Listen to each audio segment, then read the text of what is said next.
Welcome to Pennsylvania in Focus. I'm Kristen Smith, Pennsylvania editor for the Center Square. Joining me today is the Center Square's Pennsylvania reporter, Anthony Hennon.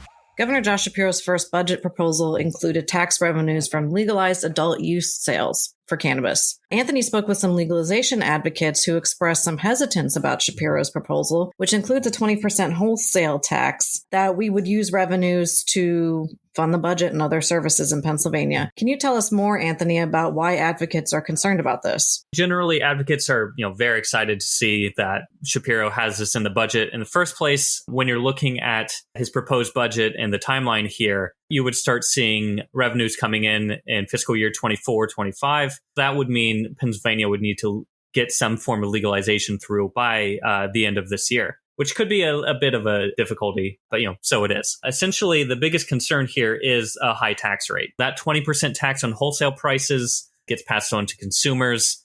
And then you also have Pennsylvania's sales tax. So you're looking at, 26, 27% or so of a pricing structure, tax structure here. The issue there, of course, is if you set the tax too high, people aren't going to leave the illegal market behind. This has been a problem, especially out in California, where they've set prices and taxes so high that you haven't really seen the legal market capture a bigger market share. Colorado has been sort of the state that people have pointed to. This is a reasonable tax. You're getting a lot of revenue from this, but you're also capturing the vast majority of the marijuana market and getting it out of illicit trade of the black market in general. So, this is one of those things where they may have to revise it in the future. It may be too high, or if you go too low, you're not getting as much revenue as you would expect or anticipate. So it'll be interesting to see how that breaks down, especially when you look at Pennsylvania. It's surrounded by other states who are already legalizing it or in the process.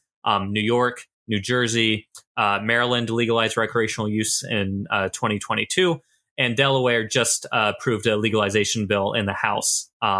So this is something where a lot of Pennsylvanians, if they live near a border, they can already cross over and buy it legally elsewhere. And as more people get used to that, or as the infrastructure develops, the concern for advocates is that Pennsylvania will not be able to keep pulling in as much revenue as they could if they would simply get some form of common sense and rational legalization program up and running.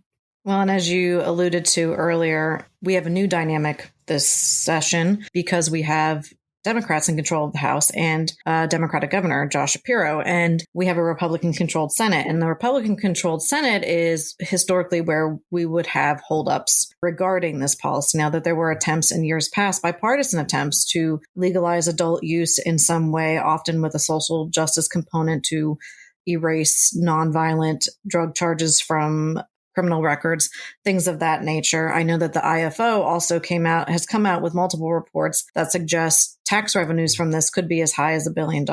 So those two things together are seeming to turn the tide even on the Republican side of the aisle as far as considering adult use. But historically speaking, Pennsylvania is pretty behind the tide when it comes to even medical legalization. We were one of the last states in the region to do it. So what is your sense? Is this just one of the governor's, proposals that he's throwing out there, but it's just not really going to be something that we see happen in the next 3 months before the end of the fiscal year? It's hard to say. We've seen some Republicans such as Mike Regan and Dan Laughlin have been supportive of legalizing it, while others such as Kim Ward has cautioned against the consequences. So, there's some toss up here. Basically, when you're looking at Republican opposition, younger Republican voters tend to approve some legalization scheme, whereas older ones are against it. But there's also holdups about Second Amendment concerns, where if you legalize it, but federally it's still prohibited, that could restrict someone's right to carry a firearm. There's concerns about DUI laws and making sure people aren't driving under the influence. So, there's still some things to figure out, and generally the complications that come from legalizing something on the state level that's prohibited on the federal level. Whether there's enough here to get some form of legal structure through remains to be seen. I think there's hope simply because this has been the support's been growing in recent years, and we've seen more Republicans be a little more assertive about, basically cutting off illegal revenue to criminal activity and moving it into the legal market, and also changing that revenue from, criminals to going to the state. There's hurdles that remain. The Republicans are a bit divided on the issue, but, who knows? Maybe some sort of grand bargain could be worked out. I don't know if I would bet on it, but it's at least in the realm of possibility. Listeners can keep up with this story and more at thecentersquare.com. For Anthony Hennon, this is Kristen Smith. Please subscribe, and thanks for listening.